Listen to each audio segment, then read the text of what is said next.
Hello everyone. आज हम लोग इस वीडियो में जानेंगे कि इमरजेंसी फंड बनाने के बाद हम लोग को कहाँ इन्वेस्ट करना चाहिए।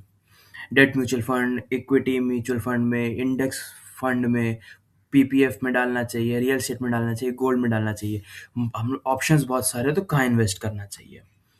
क्योंकि हम लोग पास ऑप्शंस बहुत हैं, इसलिए हम लोग से गलती ये हो जाती है कि हम लोग सोचते हैं इसमें इन्वेस्ट करें कि उसमें इन्वेस्ट करें, जिसके चक्कर में कोई इन्फॉर्मेशन नहीं लेते, कोई एक्शन नहीं लेते, या हम लोग कोई एक्शन नहीं लेते, या कोई भी चूज रैंडमली चूज करके वहीं डाल देते हैं कि ठीक है, चलो कुछ नहीं समझ आ रहा, चलो इक्विटी म्यूचुअल फंड में डाल दिए, कुछ नहीं समझ आ रहा, चलो डेट म्यूचुअल फंड में डाल दिए।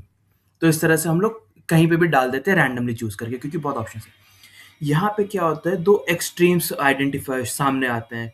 पहला, या तो हम लोग बहुत सेफ खेल जाते हैं, बहुत सेफ खेल जाते हैं कि पूरा पैसा हम लोगों ने एफडी में उठा के डाल दिया। इससे क्या होता है कि रिटर्न्स जो रहते हैं वो इन्फ्लेशन भी बीट नहीं कर पाते हैं, इस चक्कर में अपना पैसा ओवर द ईयर्स उस अपनी वैल्यू लूज करता चला जाता है। या क्या होता है कि हम लोग पूरा का पूरा पैसा ही स्टॉक मार्केट में डाल देते हैं, जिससे रिटर्न बहुत बनने के चांसेस तो बन जाते हैं, पर लेकिन क्योंकि हम लोग को जानकारी नहीं होती कितना क्या कहाँ पे डालना चाहिए, जिसके चक्कर में लॉसेस बहुत सारे हो जाते हैं। तो अगली बार से फिर कसम खा लेते हैं कि भाई चलो ठीक है, अब तो यहाँ पे पैसा डालना ही नहीं है, एसआईपी दूर करो, स्टॉक मार्केट से दूर रहना, जाना ही नहीं है वहाँ पे। इसके पीछे जो मेन रूट कॉज है वो ये होता है कि हम लोग के पास ऑप्शंस तो बहुत सारे हैं, पर हम लोग को क्लैरिटी नहीं है कि करना क्या है, कहाँ इन्वेस्ट करना है, क्यों इन्वेस्ट करना है, कैसे इन्वेस्ट करना है, कुछ पता नहीं है। इस चक्कर में हम लोग को जो समझ में आता है हम लोग वहां करते थे, जिसके चक्कर में अपने को कोई सोल्यूशन नहीं मिल पाता और हम लोग को जो चाहिए होता वो अचीव नहीं कर पाते हैं। तो पहले इन्वेस्ट करने से स्टार्ट करने से पहले हम लोग को सबसे पहले ये ढूंढना पड़ेगा, ये देखना पड़ेगा कि हम लोग को क्यों इन्वेस्ट करना है, कि हम लोग का गोल क्या है, क्यों इन्वेस्ट करना चाहते हैं, और ये जो इन्वेस्ट कर रहे हैं इसका पैसा हम लोग को कब तक चाहिए। उसी के बेस पे हम लोग ये देखेंगे कि हम लोग को कितना रिस्क ले सकते हैं कि नहीं। जैसे शॉर्ट टर्म के लिए तो हम लोग को रिस्क कम लेना रहेगा, लॉन्ग टर्म के लिए 7-8 साल बाद हम लोग को पैसा चाहिए तो हम लोग वहां पे थोड़ा रिस्क ले सकते हैं, क्योंकि 7-8 साल के अंदर अंदर थोड़ा सा वो मैनेज हो जाएगा। सो इसमें अगर हम लोग डाइव डीप करेंगे तो एक चीज ये पता रहता है कि हर एक इंसान के लिए सेम फॉर्मूला नहीं लगता।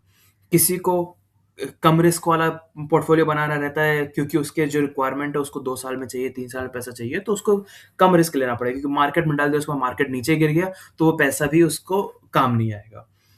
अगर पता है कि भाई ये पैसा हमको 10 साल बाद चाहिए तो हम लोग हाई रिस्क में डाल सकते हैं। अगर हम लोग को 5-6 साल में चाहिए तो मिक्सड ऑफ बोथ कर सकते हैं, स्टेबल और रिस्की एसेट्स में, दोनों का मिला के। तो इसका मतलब ये नहीं है कि अगर किसी की इनकम सेम है तो सबको सेम तरह से इन्वेस्ट करना चाहिए। It all depends on your goals. तो आपको अपने गोल्स को ध्यान में रखते हुए इन्वेस्टमेंट करना चाहिए। अब जैसे हम लोग बात करते हैं डेट इन्वेस्टमेंट्स में, डेट इन्वेस्टमेंट के आगे आपका पीपीएफ हो गया, ईपीएफ हो गया, डेट म्यूचुअल फंड हो गया, एफडी हो गया। यहाँ पे हम लोग को पैसा तब डालना चाहिए जब हम लोग का गोल 3 साल या 3 साल से छोटा हो। 3 साल से छोटा गोल हो तो इन्हीं सब में डालना चाहिए, क्योंकि जहां से पैसा नहीं, पीपीएफ ईपीएफ में हम लोग को पैसा नहीं डालना चाहिए 3 साल के लिए। पर लेकिन अगर हम लोग कॉम्बिनेशन बना रहे हैं फॉर अ लॉन्ग टर्म तो वहां पे देख सकते हैं, डेट म्यूचुअल फंड में डाल दिए, एफडी में डाल दिए, 3-3 साल से कम का अगर प्लान है अपना। तो equity mutual fund, equity investments में करना चाहिए। तो इक्विटी इन्वेस्टमेंट का मतलब क्या हो गया, या आपने इंडेक्स फंड में डाल दिया, म्यूचुअल फंड में डाल दिया, डायरेक्टली स्टॉक मार्केट में डाल दिया। यहाँ पे हम लोग यूजुअली तब डालना चाहिए जब हम लोग के पास लॉन्ग टर्म प्लान हो, या 5 से 10 साल के ऊपर का प्लान हो। यूजुअली कहा जाता है 7 साल या 7 साल के ऊपर का अगर प्लान हो तो हम लोग पूरा इक्विटी में कर सकते हैं। डायरेक्ट स्टॉक्स में डालना चाहिए नहीं चाहिए ऑप्शनल है। अगर आपको पता है कैसे करना है, कब करना है, कैसे मैनेज करना है, तो आप लोग कर सकते हैं, वरना बेटर ऑप्शन है कि इक्विटी म्यूचुअल फंड में ही इन्वेस्ट कर ले, तो ऑप्शन बेटर है।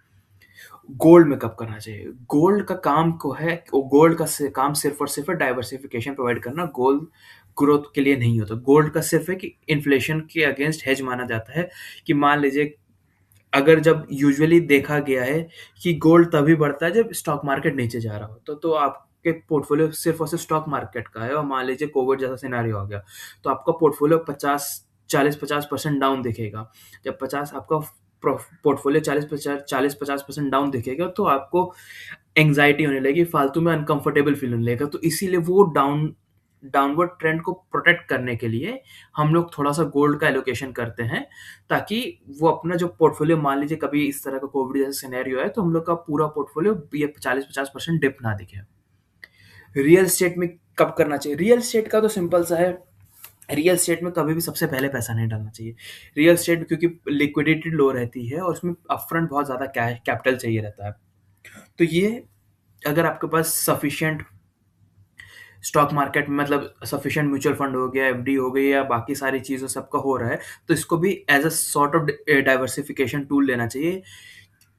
Real estate as an investment category को। रियल एस्टेट एज़ अ घर खरीदें हैं तो वो आपका एक्सपेंस है, उसको आप इन्वेस्टमेंट में कंसिडर मत कीजिएगा।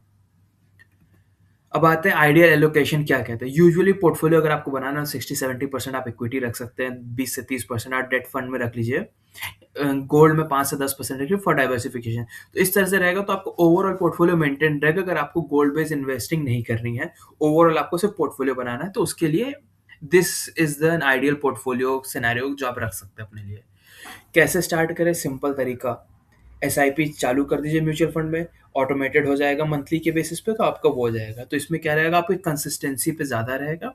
जितनी जैसे आपकी कंसिस्टेंसी मेंटेन रहेगी तो आपको धीमे धीमे धीमे धीमे करके आपको उस पर रिजल्ट मिलने लगेगा। कंपाउंडिंग इफेक्ट आपको ऐसे ही मिलेगा। जैसे जैसे आपकी इनकम ग्रो होती जाएगी वैसे वैसे आपको अपना इन्वेस्टमेंट बढ़ाते चलना है, ताकि आपको उससे ओवरऑल बेनिफिट ज़्यादा मिले। कंपाउंडिंग इम्पैक्ट मिलेगा ही मिलेगा।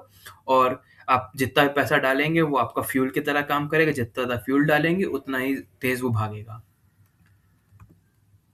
यूजुअली इन्वेस्टमेंट करते टाइम क्या कॉमन मिस्टेक जो देखी जाती है वो यही है कि इन्वेस्ट करते टाइम हम लोग का क्लियर गोल नहीं होता कि भाई कब निकलना है। फॉर एग्जांपल, अगर हमको पता है हमको 5 साल बाद एक कार खरीदनी है 10 लाख रुपए की, तो हम आज से पैसा इन्वेस्ट करना चालू करेंगे। थोड़ा-थोड़ा कुछ म्यूचुअल फंड में डाल देंगे, कुछ एफडी में डाल देंगे, दोनों मिला के हमको पता है भाई ठीक है 10 साल 5 साल में मेरा इतना पैसा बटुर गया। अब हमको कार लेनी है, तो वो हमको पता है वो हमने किस लिए लिया था। अब हो सकता है उस साल कोई अच्छी कार ना हो या उस साल कार लेने का मन ना हो, तो फिर 1 साल डिले कर दिया। या पर अपने को पता है कि वो जो पैसा हमने डाला है वो किस चीज़ के लिए डाला है उससे। दूसरा क्या है, ओवर डाइवर्सिफिकेशन करना। अब जैसे हमने कहा ना कि अपना गोल बेस्ड रहेगा, तो अपने को पता है कि भाई कि अपने को 5 साल बाद चाहिए, तो हम पता है कि थोड़ा-सा सेफ में डाल देंगे, थोड़ा म्यूचुअल फंड में डालेंगे, मिक्स ऑफ बोथ करके अपना मेरा काम हो जाएगा। इसमें हम लोग को और डाइवर्सिफ़ाई नहीं, गोल्ड भी चाहिए, नहीं हमको डेट फंड भी चाहिए, नहीं हमको इक्विटी भी चाहिए, इक्विटी में हमको लार्ज भी चाहिए, मिड भी चाहिए, स्मॉल भी चाहिए। इतना ज़्यादा करके कॉम्प्लिकेट करने की ज़रूरत नहीं है। और लास्ट, टेलीग्राम, व्हाट्सऐप, इन सब पे जो हॉट टिप्स आते हैं कि आज इसमें इन्वेस्ट कर लीजिए, महीने भर में दुगना हो जाएगा, महीने भर में 10 गुना हो जाएगा। इसके पीछे भाग के कोई फ़ायदा नहीं है, क्योंकि ये कभी भी फ़ायदा नहीं करता लॉन्ग रन में। फाइनल टेक अवे हम लोग को इस वीडियो से क्या लेना चाहिए? आपने अपना इमरजेंसी फंड जो बना लिया है, वो आपके प्रोडक्शन की तरह काम करेगा। उसके बाद अब आपको इक्विटी अपने पोर्टफोलियो को, अपने इन्वेस्टमेंट को ग्रो करने के लिए फोकस करना है, क्योंकि आपने अपने आप को प्रोटेक्ट कर लिया है। कुछ भी ऊपर-नीचे खर्चा आता है तो आपको कोई भी म्यूचुअल फंड को लिक्विडेट नहीं करना पड़ेगा, या कोई भी जो इन्वेस्टमेंट है उसको लिक्विडेट नहीं करना पड़ेगा। आपके पास उसके लिए इमरजेंसी फंड है। तो आप इन्वेस्टमेंट कीजिए, कंसिस्टेंट रहिए, और टाइम के साथ-साथ वो आपका कंपाउंड करता चला जाएगा। अगर आपको ये वीडियो पसंद आई हो तो लाइक और शेयर करें, और इसी तरह की और वीडियोस के लिए सब्सक्राइब करें।